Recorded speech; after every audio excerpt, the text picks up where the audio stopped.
რეგიონში ჩამოსულ ტურისტთა რაოდენობა ყოველწლიურად იზრდება. მასთან ერთად იზრდება ქვეყნების გეოგრაფიაც. აჭარის დაინტერესება წელს ირანელმა და გერმანელმა ტურისტებმაც გამოხატეს. ისტორიული ძეგლები, ბუნების საოცრებები, ეთნოგრაფია, მათთვის სპეციალური ტურისტული პაკეტები მომზადდა. ვიზიტორთა შთაბეჭდილებებზე ხათუნა შუშანიძე გიებობთ.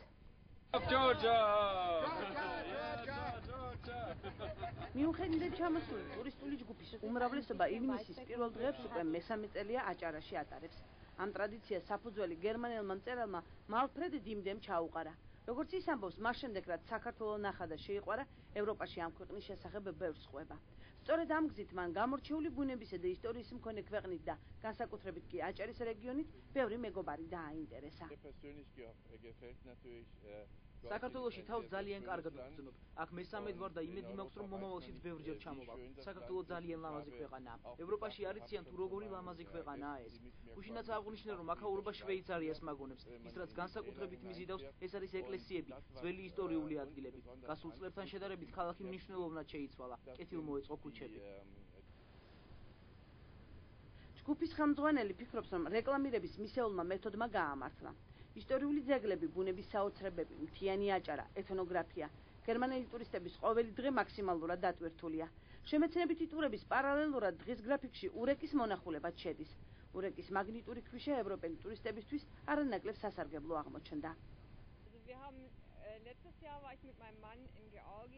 გასულ წელს მეუღლესთან ერთად ჩამოვედი საქართველოში. ძალიან მომწონს აქაური ბუნება, ძალიან შთამბეჭდავია ხალხი, სტუმართ მოყვარე. ამ ერთი წლის განმავლობაში საქართველოში ბევრი რამ შეიცვალა. რა თქმა უნდა, დადებით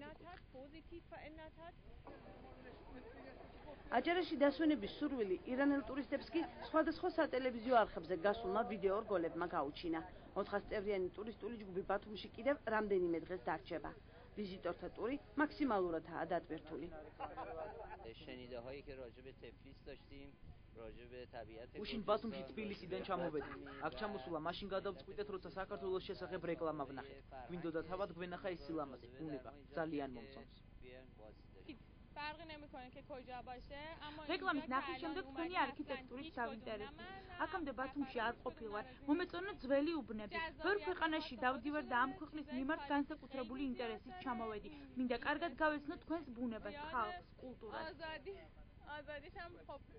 ირანის გარდა გასულ თვეებში აქტიური სარეკლამო კამპანია აჭარის ტურიზმის დეპარტამენტმა უკრაინასა და აზერბაიჯანშიც წამოიწყო.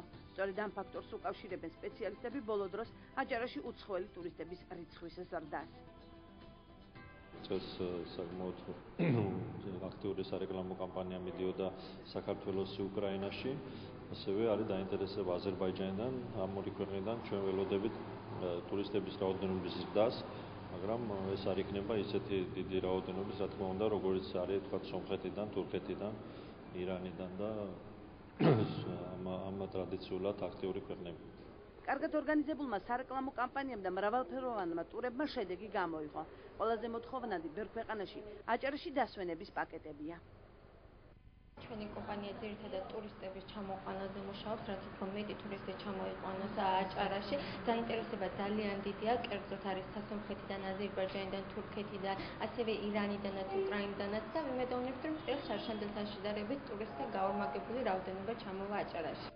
აქტიური PR კამპანიის შემდეგ ვარაუდობენ, რომ წელს აჭარაში გასულ წლებთან შედარებით დასვენების მსურველთა რაოდენობა მინიმუმ 2 ჯერ გაიზარდება.